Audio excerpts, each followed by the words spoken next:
मैंने result check नहीं किया था। रिजल्ट तो मेरा मैडम ने ही चेक किया था। कौन सी मैम थी?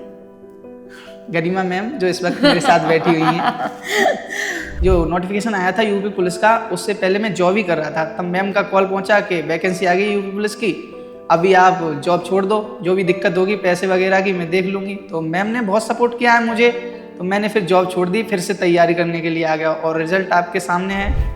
वो दरोगा थे, हमारे रिश्तेदारी में लगते थे, मतलब परिवार के एक फूफा ही। तो उन्होंने एक बात कही थी एक समय कि नहीं तो तुम्हारे बाप दादों ने कुछ कर पाया ना तुम लोग कुछ कर पाओगे। वो बात मुझे बहुत ज़्यादा लगी थी। मैंने कि अभी तो मैंने तब उनको कुछ नहीं कहा, मैंने कि सफलता जब हो जाएगी किसी में हम लोग लग जाएंगे तब उनको अपने आप लग जाएगा कि उन्होंने कुछ कर पाएंगे। हाँ, मिठाई उनको जरूर दे के आऊंगा, मैं उनके घर पर जाऊंगा पर्सनली थैंक यू कहने। हेलो एवरीवन, स्वागत करती हूँ आप सभी का टेक्स्ट बुक सुपर कोचिंग के इस प्लेटफॉर्म पर। आज मेरे साथ 60,244 उत्तर प्रदेश पुलिस भर्ती में सेलेक्टेड स्टूडेंट बैठे हुए हैं और बहुत मोटिवेशनल इनकी जर्नी रही है। कैसे इन्होंने तैयारी करी और फाइनल कैसे सफलता मिली, कितनी लंबी तैयारी थी और आपको अपकमिंग जो अब भर्ती जेल वार्डर की और पीएससी की आने वाली है उसके लिए क्या क्या चीज़ें ध्यान में रखनी है, सारी चीज़ें आज हम पूछने वाले हैं। और मैं इतना बता सकती हूँ कि ये जो जर्नी आप सुनेंगे ना, आपको खुद इंस्पिरेशन मिलेगी कि कैसे मुझे अपनी तैयारी करनी है और कैसे कभी भी हार नहीं माननी है। तो चलिए, नाम भी यही बताएंगे अपना। क्या है आपका नाम? मैम मेरा नाम नरेंद्र कुमार है। नरेंद्र। फैमिली में कौन है, कैसी फैमिली को बिलोंग करते हो? फैमिली किसान मेरे पिताजी हैं और मजदूरी, मतलब मेरे भाई एक भट्टे पे मुनीम है। भट्टे पे मुनीम है और पिताजी है। सिलेक्शन होने के बाद कैसा महसूस हो रहा है, सबसे पहला सवाल? बहुत अच्छा महसूस हो रहा है मैम, और परिवार में भी सब लोगों को बहुत अच्छा महसूस हो रहा है। किसको बताया था सबसे पहले जैसे सिलेक्शन हुआ? किसको बताया था? अच्छा, रिजल्ट कैसे देखा था? रिजल्ट मैंने चेक नहीं किया था, क्योंकि ज़्यादातर मैंने देखा अपना रिजल्ट लोग चेक करते नहीं हैं। मैंने रिजल्ट चेक नहीं किया था। रिजल्ट तो मेरा मैडम ने ही चेक किया था। कौन सी मैम थी? गरिमा मैम, जो इस वक्त मेरे साथ बैठी हुई हैं। हाँ, मेरे पास कुछ बच्चों के रोल नंबर्स आ गए थे और मैंने उन रिजल्ट्स को चेक किया और फिर इन लोगों को खुद, क्योंकि ये लोग हिम्मत नहीं कर रहे थे कि मैम कहीं मतलब कुछ हो ना जाए, ऊंच नीच, एक बार आप ही मतलब वो था ना कि टीचर के साथ वो एक ऐसा बॉन्ड होना, वो एक लकी चार्म मानना कि नहीं शायद ये रिजल्ट ओपन होगा तो पॉजिटिव रिजल्ट्स आएंगे। तो ये बहुत अच्छी बात है कि बच्चे इतना ट्रस्ट करते हैं और इतना ज़्यादा भरोसा दिखाते हैं। ठीक है, अच्छा, परिवार में तो चलो बात हो गई। अब मैं आपसे पूछूं, कब से तैयारी शुरू की थी आपने? मैम मैं 2017 के लास्ट अक्टूबर नवंबर से तैयारी कर रहा हूँ। 17 18 तो और कोई से एग्जाम्स और भी क्रैक हुए, क्योंकि ये तो एक लंबा हो गया ना सफर? मैंने एसएससी जीडी में 2018 और 19 का दोनों एग्जाम क्रैक किए थे। उसमें मैं अंडर हाइट हुआ हूँ। दोनों में अंडर हाइट? दोनों में अंडर हाइट हुआ हूँ। ओके, और उसके बाद ये वाला एग्जाम आपने जी फिल किया? और कोई भी फॉर्म भरा हुआ है? हाँ, जूनियर असिस्टेंट का मेरा उसमें प्री में कट ऑफ में हो गया है और बीपीओ में भी है। अच्छा, उसमें भी हो गया है प्री में। अच्छा, मतलब पैट के थ्रू हुआ होगा हाँ ना ये जी, तो? पैट के थ्रू हुआ है। अच्छा, तो ये सरकारी नौकरी की भाई तैयारी आप कर रहे हो, एक लंबी जर्नी हो गई, टेक्स्ट बुक कैसे हेल्पफुल रहा है आपके लिए? कैसे तैयारी करी आपने उसके साथ जुड़कर? Ma'am text book super coaching जो है उसके साथ मॉक टेस्ट वगैरह हैं और उसका ऐप जो है उससे हमने तैयारी की है और बहुत हेल्पफुल रहा है हमारे लिए। क्लासेस कैसे करते थे, मतलब आप क्लासेस करी, नोट्स बनाते थे? हाँ कैसे करके आप क्लासेस के साथ में? मैम, जैसे कि मैं मॉक टेस्ट भी लगाता था तो उसका जो एक्सप्लेनेशन होता है वो बहुत अच्छा है, तो उससे मैं उन्हीं के एक्सप्लेनेशन से नोट्स बना लेता था। नहीं, ठीक है, ये तो मॉक टेस्ट हो गया। आपने जो थ्योरी पढ़ी होगी, बनाई, जैसे आपने रीजनिंग कहाँ से पढ़ी? रीजनिंग किससे पढ़ी है? रीजनिंग तो मुझे से पढ़ी है, मुझे पता गरिमा है। मैम से ही पढ़ी है, आपसे ही। हाँ, तब ये बोल रहे ना मुझे से पढ़ी है। तो रीजनिंग के मैं ये जानना चाहती हूँ कि आप मेरी क्लासेस करते होगे, है ना? उसके बाद में आपने नोट्स बनाए या केवल जो एप्लीकेशन पर आप लोगों को पीडीएफ्स मिलते हैं वही सफिशिएंट थे, या अपने भी नोट्स बनाने पे आप फोकस करते थे, चाहे वो रीजनिंग के हो, जीएस के हो, मैथ्स के हो? मतलब मैं ये पूछना चाहती हूँ कि केवल आपको जो कंटेंट मिलता है वही सफिशिएंट होता है, या उसके उसके जो की पॉइंट्स होते हैं उनको अपने नोट्स में शामिल करना जरूरी होता है? हाँ क्योंकि तैयारी करने का एक प्रॉपर तरीका होता है ना, वो पूछना चाहती हूँ जी मैं आपसे। मैम, आपका क्या था? की पॉइंट्स तैयार करना भी बहुत ज़रूरी होता है, क्योंकि आप अगर एक कमी को बार बार करेंगी तो ये कमियां मतलब गलतियों में बदल जाती हैं, जिनका भुगतान आगे चल के हमें एग्जाम्स में देना पड़ता है। अगर आप किसी गलती को कर रहे हैं फिर उससे सही सीख रहे हैं तो उसको दोबारा ना दोहराएं, उसको पॉइंट्स को नोट करें, ये बेहतर रहेगा। ये बेहतर रहेगा। चलिए, तो मतलब नोट्स बनाने पे हर एक स्टूडेंट फोकस करता है। आप कभी भी किसी को देख लीजिए कि अपने कुछ नोट्स हमारे पास, ये नहीं है कि आप पूरी थ्योरी लिखो, लेकिन एक इम्पॉर्टेंट पॉइंट्स हम लोगों के पास ज़रूर होने चाहिए, ऐसा मुझे लगता है सभी लोग बताते हैं, है जी ना? बिल्कुल। ठीक है, मॉक टेस्ट लगाने का सही तरीका क्या मानते हो? मॉक टेस्ट लगाने का सही तरीका कैसे लगाते थे मॉक टेस्ट? जी मैं पहले तैयारी करता था, मतलब तो पहले सिलेबस कंप्लीट करें आप। मॉक टेस्ट लगाने का फ़ायदा तभी है जब आप सिलेबस तो आपने कंप्लीट पूरा करें। सिलेबस सुपर कोचिंग से कंप्लीट किया जी पहले, बिल्कुल। और सारे वीडियोस, सारा हाँ पूरा कोर्स कंटेंट, और उसके बाद आपने मॉक टेस्ट जी। लगाना शुरू करा। तो ठीक है, मॉक टेस्ट आपने लगाया, सब्जेक्ट वाइज लगाते थे पहले या फुल मॉक टेस्ट, या टॉपिक वाइज लगाते थे? मॉक टेस्ट को कैसे लगाया आपने? मैंने पहले जो सब्जेक्ट के हिसाब से लगाना स्टार्ट किया, फिर टॉपिक वाइज, उसके बाद मैंने फुल टेस्ट लगाए हैं जो भी हैं। फुल टेस्ट, अच्छा, कितने एवरेज स्कोर आता था आपका उसमें? एवरेज यूपी पुलिस में मेरा स्कोर 215 से 220-25। और आपके और इतने ही आसपास नंबर रहे हाँ, हैं? इतने ही नंबर हैं मेरे। अच्छा, आपकी रैंक क्या है इसमें? रैंक 21,000 के आसपास है। 21,000 की नहीं, 2100? 2100 के आसपास है। 2100 के आसपास है। चलिए, अच्छी रैंक है ये तो, 2100। आप में से एक बार कमेंट में बताना कितनी कितनी रैंक ली है आप लोगों ने, जितने भी लोग 60,244 में पास हुए हैं, है ना? चलिए, अच्छा, कितने घंटे पढ़ाई करना ज़रूरी है? अगर स्टूडेंट कोई आपसे पूछे, आगे आने वाले आपके छोटे भाई बहनों की तरह जितने भी लोग हैं, कि कितने घंटे पढ़ाई करना ज़रूरी है एक एग्ज़ाम को निकालने के लिए? यूपी पुलिस का अगर एग्ज़ाम की मैं बात करूं तो आपको कम से कम 6 से 8 घंटे तो पढ़ना ही पड़ेगा, क्योंकि आप फिर सबका दिमाग अलग अलग होता है, कौन कैसे तैयारी कर रहा है, कौन किसका दिमाग कितना तेज चलता है। मैं तो अपनी बता रहा हूँ, 6 से 8 घंटे डेली पढ़ाई करना। डेली पढ़ाई हाँ, करना। इतनी पढ़ाई तो आपको करनी ही पड़ेगी, और एक लंबा समय लगता है क्योंकि कुछ चीज़ें जल्दी समझ में आ जाती हैं, कुछ को बहुत समय लगता है समझने में। अच्छा, कौन सा सब्जेक्ट था जो आपका स्टार्टिंग जब आपने की थी सरकारी नौकरी की तैयारी का, कौन सा सब्जेक्ट सबसे वीक लगता था आपको जब तैयारी शुरू करी? मेरा सबसे वीक सब्जेक्ट मैथ, जो मैथ? मुझे बिल्कुल ही नहीं आता था, जो परसेंटेज वगैरह है मुझे वो भी नहीं आता था।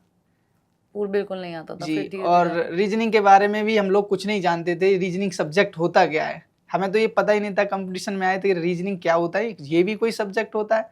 जब कोचिंग गए तब पता लगा कि ये रीजनिंग मतलब इसको भी पढ़ना बहुत ज़रूरी है, इसके बिना तो कुछ होना ही नहीं है। उत्तर प्रदेश पुलिस कांस्टेबल में तो सबसे ज़्यादा हाँ जी वेटेज अगर बिल्कुल, हम कहेंगे रीजनिंग तो का। रीजनिंग का होता था। कितने सवाल आपके, अगर मैं कहूँ इस बार लगभग क्वेश्चंस थे, कितने गलत हो गए? अगर मैं गलती की बात करूँ, नेगेटिव कितने किए, केवल रीजनिंग की बात करूँ तो? केवल रीजनिंग में मेरा एक क्वेश्चन गलत है, बाकी सभी क्वेश्चन सही है मेरे, जो मैंने सारे अटेम्प्ट किए हैं, और एक क्वेश्चन मैंने छोड़ा है। अच्छा, तो अगर मैं आपको बोलूँ, आप रीजनिंग पढ़ते थे, है ना? तो पहले आपने उसके चैप्टर वाइज पूरे कॉन्सेप्ट्स किए जी। होंगे। अच्छा, ट्रिक्स पे भी काम करते थे? जैसे मान लो मैंने ही कोई ट्रिक सिखाई, हाँ। क्योंकि मुझे पता है आप मुझसे ही पढ़े हुए हो, तो कोई ट्रिक सिखाई, तो जैसे कुछ बच्चे होते हैं वो कहते हैं अरे ट्रिक्स हमेशा फेल हो जाती हैं, तो आपका क्या कहना है इसके लिए? नई ट्रिक्स फेल हो जाती हैं, और लेकिन अगर सही व्यक्ति आपको ट्रिक्स दे रहा है, जिसने अनुभव किया है, जिस पे काम किया है, तो फेल नहीं होंगी। जैसे मैम ने हमें कैलेंडर वगैरह की जो नई अपनी खुद की बनाई हुई ट्रिक्स दी हैं, वो कभी फेल नहीं होती, उनका ही प्रयोग करते हैं हम हमेशा। हाँ, नहीं, बहुत देखो, बहुत सारे स्टूडेंट्स ऐसे होते हैं, मुझे ऐसा लगता है कि ट्रिक्स यूज करना डिपेंड करता है। हाँ। जैसे कई लोग क्या करते हैं, बस ट्रिक सीख ली, उसे अप्लाई नहीं किया। आप उसको बार बार प्रैक्टिस करना भी तो जरूरी है। अगर मैं आपसे पूछूं कि कोई चीज आपने आज सीख ली और उसे रिवाइज नहीं किया, तो क्या आपको लगता है कि वो एग्जाम में परफॉर्म कर पाओगे? नहीं, रिवीजन तो बहुत ज़रूरी है, और हर चीज़ का रिवीजन ज़रूरी है, क्योंकि आप एक बार किसी को पढ़ के डायरेक्ट आंसर नहीं कर सकते एग्जाम में जा करके, रिवीजन बहुत ज़रूरी है। अच्छा, किताबों का क्या रोल रहा आपके पास? मतलब कौन कौन से सब्जेक्ट की किताबें रहीं, अगर मैं आपसे बोलूँ तो? मेरे पास किताबों में रीजनिंग की मैंने कभी कोई किताब नहीं ली, जितनी मैडम ने मुझे पढ़ा दिया उससे कभी बाहर ही नहीं गया। अच्छा, और बाकी किसी की किताब, और कोई बुक आपने ली हो अपनी इस जर्नी के दौरान? नहीं, मैंने जो भी है एक मैथ की किताब जरूर ली थी, SD यादव की। अच्छा, SD यादव की आपने मैथ्स की किताब ली हाँ। थी, क्योंकि मैथ्स आपका सबसे वीक था। हाँ, बाकी आपने किसी की, जितने भी थे वो बस वो नोट्स नोट्स मॉक्स वगैरह इनके उसी इनसे से काम पढ़ाई की किया है। है। चलिए, ये तो बहुत अच्छी बात है कि कोई एक बुक से, मतलब केवल मैथ्स की बुक के लिए, और उसके बाद बाकी सारी चीज़ें केवल जो PDFs हैं और इनसे आपने तैयार किया। अच्छा, अगर मैं आपसे पूछूं एक बेसिक सा सवाल कि आपको क्या लगता है अपने नोट ज़्यादा काम करते हैं? जो अगर एग्जाम देने जा रहे हैं मान लीजिए, उस टाइम नोट्स से रिवीजन करना, अपने वाले जो लिखे हुए हैं, या फिर जो मॉक टेस्ट के सॉल्यूशंस होते हैं उनको देखना, क्या बेहतर होगा? ये रिवीजन के लिए अपने जो नोट्स होते हैं वो तो ज़रूरी होते ही हैं, लेकिन आप एग्ज़ाम टाइम पे इतना रिवीजन नहीं कर सकते जो अपना आपने नोट्स बनाया है, क्योंकि नोट्स बड़े हो जाते हैं, कंपटीशन का जो लेवल है बढ़ता ही जा रहा है, तो आप मोटी मोटी किताबें बन जाती हैं नोट्स की। तो हम लोग टेस्ट लगाते हैं मॉक, उसमें क्या है कि नीचे जो डेफिनेशन दी होती है उसको आसानी से पढ़ लेते हैं हम तुरंत के तुरंत, उसमें समय भी बच जाता है और मतलब एक रिवीजन भी मॉक हो टेस्ट जाता है हमारा। आपका ये मानना है? मतलब देखो, ये वेरिएशन हो सकते हैं, मुझे ऐसा लगता है कोई कहेगा नहीं मैं मेरे को अपने बस नोट्स पढ़ने हैं, और तो इसमें ना सबकी जर्नी अलग अलग हो सकती है। और ऐसा नहीं है कि जैसे इन्होंने बोल दिया 6 से 8 घंटे, हो सकता है किसी को 10 घंटे भी जरूरत हाँ पड़े, क्योंकि बिल्कुल। सबका दिमाग अलग होता है, सबकी अपनी जर्नी होती है, मेरा ऐसा मानना हाँ है। क्योंकि हम किसी को केवल कॉपी नहीं कर सकते, नहीं सिर्फ एक मोटिवेशन ले सकते हैं, इंस्पिरेशन ले सकते हैं। आप ये समझ सकते हो कि कभी हार नहीं माननी है। अच्छा, कभी कभी ऐसा भी ख्याल आया कि छोड़ दो तैयारी, क्योंकि 2017-18 एक लंबा जी, समय हो गया ना? बहुत बार आया है ऐसा ख्याल मेरे घर दिमाग में में। कोई ऐसी परेशानियां आई हो कि काम पे जाना है, काम पे लगना है अब? बिल्कुल, मैंने जॉब भी की है और इस ये जो तो सपोर्टेबल है मैम हमारी, जिन्होंने मुझे सपोर्ट किया है। मैं जो नोटिफिकेशन आया था यूपी पुलिस का, उससे पहले मैं जॉब ही कर रहा था, तब मैम का कॉल पहुंचा कि वैकेंसी आ गई यूपी पुलिस की, अभी आप जॉब छोड़ दो, जो भी दिक्कत होगी पैसे वगैरह की मैं देख लूँगी। तो मैम ने बहुत सपोर्ट किया है मुझे, तो मैंने फिर जॉब छोड़ दी, फिर से तैयारी करने के लिए आ गया और रिजल्ट आपके सामने है। चलो, ये तो बहुत अच्छी बात है। अच्छा, अगर मैं आपसे पूछूं कि टोटल मिला के सारी चीज़ें आपने जो तैयारी करी, इसमें जो सब्जेक्ट है जीके जीएस, उसमें आपने किस पे ज़्यादा फोकस किया? जैसे ये बटी हुई होती है ना?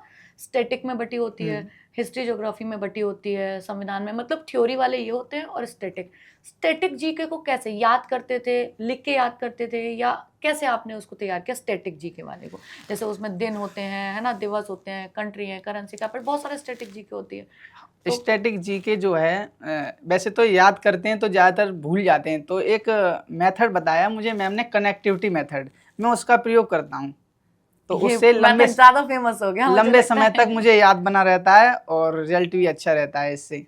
हाँ, अब आप कमेंट बॉक्स में कमेंट करके ज़रूर बताना किस किस को ये कनेक्टिविटी मेथड जानना है, क्योंकि बहुत सारे स्टूडेंट, मेरी भी बातें हुई, मुझे नहीं पता था, मैंने कब बोल दिया कब बता दिया, और स्टूडेंट्स उसको नोटिस भी कर लिया कि कनेक्टिव मेथड, और सबके लिए काम किया। क्योंकि मैं हमेशा बोलती हूँ कनेक्शन से याद करोगे ना, भले ही मैं रीजनिंग की टीचर हूँ, बट फिर भी मैं आप लोगों को बोलती हूँ कि पढ़ाई करने का एक तरीका होता है और एक सही तरीका होता है। अगर आप सही तरीके से काम करेंगे तो सफलता जल्दी हमारे हाथ लगती है। ठीक है, तो अगर मैं अब आपसे बोलूं कि आप दिन में डेली, जब एग्जाम होने वाला था, तो फुल मॉक टेस्ट एक लगा रहे थे, या सबको लगा रहे थे कि फुल मॉक भी लगा रहे थे, और फिर उसका मिनी वाला भी लगा रहे थे? कैसे मॉक टेस्ट लगा रहे थे? अब जब आपका एग्जाम आने वाला था, मान लीजिए हम लास्ट के 1 महीने की बात करें। लास्ट के 1 महीने में मैंने mock test, full test, daily मेरा टारगेट यही था कि मैं सेक्शनल टेस्ट लगाऊं, सब्जेक्ट टेस्ट लगाऊं, उसके बाद फुल टेस्ट भी लगाऊं।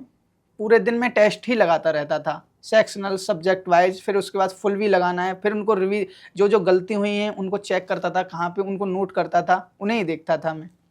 पूरा का पूरा तो मॉक टेस्ट को, अच्छा, एनालिसिस कैसे करते थे अपनी गलतियों की? जैसे होता है ना, टेस्ट में कुछ गलत हो गया, एनालाइज करते होगे ना, तो क्या तरीका था? मतलब आपने देखा इतने सवाल गलत हो गए, अब उन्हें दोबारा लगाते थे फिर से, या उन सवालों को अपने नोट्स में लिख लेते थे? कुछ ऐसा मॉक टेस्ट लगाने का सही तरीका क्या कह जी, सकते हो, मतलब जैसे गलती का? आप अगर मॉक टेस्ट लगा रहे हैं और आपसे गलतियां हो रही हैं तो आप उसको फिर नोट्स कीजिए। जैसे नोट करेंगे तो आप उसको रिवाइज करेंगे, जैसे आपने मॉक टेस्ट लगा लिए, उसको गलतियों को, जो सॉल्यूशन है उनको लिखें, नोट करें, फिर उसके बाद शाम को या सुबह को जब भी आप पढ़ते हैं उसको चेक करें कहाँ कहाँ गलती, उनको रिवाइज करें, तो उससे आपकी ये गलती दोबारा नहीं होगी। अच्छा, पढ़ाई के दौरान अगर मैं आपसे पूछूं, चाय पीना ज़्यादा पसंद था, कॉफ़ी पीना ज़्यादा पसंद था, या कुछ भी पीना पसंद ही नहीं था? नहीं, बता सकते हो ये भी? ऐसी कोई व्यवस्था नहीं है, चाय मैं पीता नहीं हूँ और कॉफ़ी वगैरह की ऐसी कोई व्यवस्था नहीं थी, तो हम लोग पानी से ही काम चला लेते। अच्छा, पानी से ही काम चला लेते थे। ये बहुत एक अच्छी बात है ना? अच्छा, क्या लगता है यूट्यूब ज़्यादा, जैसे आपने पेड कोर्स का तो बता दिया, ठीक है, वहाँ से आपने थ्योरी पूरी करी, मॉक टेस्ट, वैसे आपसे अगर पूछा जाए, जैसे 2 ऐसे प्लेटफॉर्म होते हैं आजकल जो बच्चे अपनी तैयारी के दौरान जुड़े रहते हैं, एक यूट्यूब और एक टेलीग्राम, क्या लगता है यूट्यूब ज़्यादा सपोर्टिव है, टेलीग्राम ज़्यादा सपोर्टिव है? यूट्यूब भी बहुत सपोर्टेड है क्योंकि उस पे क्लासेस सही चल रही हैं जो भी हैं। टेलीग्राम मेरी इस 4 पे बजे वाली क्लास करते थे बिल्कुल डेली डेली, Daily। कभी मिस नहीं हुई। कभी मिस नहीं हुई। और वो एक 10:15 बजे वाली भी चलती हाँ, थी उस टाइम रैपिड फायर और जो भी है वो सब मैं आपकी डेली क्लास देखता था। और रीजनिंग का तो आपने ऐसा भंडार कर दिया कि रीजनिंग में कोई दिक्कत नहीं। तभी मेरा एक क्वेश्चन गलत गया है मैम, वो भी मेरी कमी से, वरना रीजनिंग में फुल स्कोर है। फुल स्कोर है, चलिए बहुत अच्छी बात है। अगर मैं आपसे पूछूं कि आगे आने वाले जो अभी पीएससी की वैकेंसी, जेल वार्डर की, या मैं तो कहूँ यूपीएसआई की भी, क्योंकि सिलेक्शन तो ऑब्वियस ही बात है, एक जर्नी होती है, चाहे वो यूपी कांस्टेबल की हो, एसआई की। तो आगे आने वाले स्टूडेंट्स, जितने भी एस्पिरेंट्स मेहनत कर रहे हैं, उनको कैसा मैसेज, क्या मैसेज देना चाहोगे? मैं मैसेज यही देना चाहूँगा कि आप लोग अगर लंबे समय से तैयारी कर रहे हैं, इसमें भी आपका नहीं हो पाया है, तो आप हिम्मत ना हारें, क्योंकि वैकेंसी आपके सामने ही है बिल्कुल। तो आप लोग जितनी मेहनत की है, थोड़ी सी मेहनत और करें तो आप अपना और अपने घर वालों का सपना पूरा कर सकते हैं। और मेहनत जो है एक दिन सफलता जरूर लाती है, अगर मन से आपने की है। अच्छा, आज जैसे अगर मैं आपसे पूछूं, एक हम सामाजिक तौर पर पूछ लें, तैयारी के दौरान सामाजिक तौर का प्रेशर, मतलब होता है ना, घर वाले तो ज्यादातर सपोर्टिव होते हैं, कुछ लोग के तो घर वाले भी ताना देने लगते हैं। था कभी ऐसा घर की तरफ से कोई ताना? हाँ, घर की तरफ से तो मुझे ताना ज़्यादा नहीं मिला है, वैसे ही मैं कहूँ। लेकिन एक व्यक्ति ऐसे थे जिन्होंने 2-3 साल पहले एक ऐसी बात कही थी जो ज़्यादा दिल पे लगी मेरे। वो दरोगा थे, हमारे रिश्तेदारी में लगते थे, मतलब परिवार के एक फूफा जी। तो उन्होंने एक बात कही थी एक समय कि नहीं तो तुम्हारे बाप दादाओं ने कुछ कर पाया ना तुम लोग कुछ कर पाओगे। वो बात मुझे बहुत ज़्यादा लगी थी। मैंने कि अभी तो मैंने तब उनको कुछ नहीं कहा, मैंने कि सफलता जब हो जाएगी किसी में, हम लोग लग जाएंगे, तब उनको अपने आप लग जाएगा कि उन्होंने कुछ कर पाया नहीं पा। हाँ, मिठाई उनको जरूर दे के आऊँगा, मैं उनके घर पर जाऊँगा पर्सनली थैंक यू कहने, क्योंकि उन्होंने अगर ऐसी बात नहीं बोली होती तो इतनी आग नहीं लगती। जरूरी होता है ये, मैं बिल्कुल इस पॉइंट, ये होता है ना, पॉइंट टू बी नोटेड जज साहब, कि ज़रूरी है कि ऐसा इंसान, ऐसा आसपास आपके ज़रूर होना चाहिए जो आपको डिमोटिवेट करे। क्योंकि कहीं ना बोलते हैं ना, जब हम पीछे खिंच रहे होते हैं तो हम आगे आने का प्रयास ज़्यादा करेंगे, कहीं अगर डूब रहे हैं तो निकलने का प्रयास ज़्यादा करेंगे। तो ये एक बहुत अच्छी बात है, क्योंकि मुझे भी ऐसा लगता है, मेरी लाइफ में भी कई ऐसे इंसिडेंट हुए हैं कि बहुत सारे लोगों ने ऐसा बोल दिया, ये नहीं होगा, वो नहीं होगा, और आज वो शायद छिप के मेरे वीडियोज़, छिप के मेरी सफलताएं देखते रहते हैं। तो हमेशा आप लोगों को मैं यही बोलूँगी कि अगर कोई आपको डिमोटिवेट कर रहा है तो उससे डिमोटिवेट नहीं होना, उसको अपना मोटिवेशन बना लेना है और अपनी जर्नी में और लग जाना है, क्योंकि मिठाई का डिब्बा भी तो दे के आना होता है ऐसे लोगों को, है ना? आप अपनी सफलता से उनको जवाब दीजिए, क्योंकि जवाब देने से कुछ नहीं होगा, है ना? मुझसे जवाब देने से कुछ नहीं होता है। आप जब सफल हो जाएंगे तो लोग आपके सामने बोलने से हिचकिचाएंगे, क्योंकि यही सही जवाब देने का तरीका होता है। लड़ाई झगड़े से कुछ नहीं होता है। आप सफल हों तो आपके सामने बोल नहीं पाएंगे, उनकी हिम्मत नहीं होगी। चलिए, बहुत अच्छी बात कही है। तो भाई, टेक्स्ट बुक ने आपका, अगर मैं फाइनल आपसे रिव्यू एक मांगू कि टेक्स्ट बुक को कितना श्रेय देना चाहेंगे अपनी जर्नी में? मैं टेक्स्ट बुक को बहुत श्रेय देना चाहूँगा, जिन्होंने इतना अच्छा कंटेंट और इतनी अच्छी व्यवस्था रखी है कि सब एग्ज़ाम जो है उन्हीं के पैटर्न पे आता है, ना हाई ना लो। वो लोग बहुत मेहनत करते हैं और मैं स्पेशली थैंक यू कहना चाहूँगा उनकी सभी टीम को, जिन्होंने इतनी मदद की हमारी। चलो, बहुत बहुत धन्यवाद भाई, है ना? और बाकी आप लोग भी आइए, मैं उम्मीद करूंगी कि अगली भर्ती में आप सभी लोग यहाँ बैठे हो मेरे साथ और अपनी अपनी स्टोरी शेयर कर रहे हो, क्योंकि यही स्टोरीज हैं जो आने वाले हमारे छोटे भाई बहनों को सपोर्ट करती हैं अपनी जर्नी में डटे रहने के लिए और बने रहने के लिए। Thank you so much.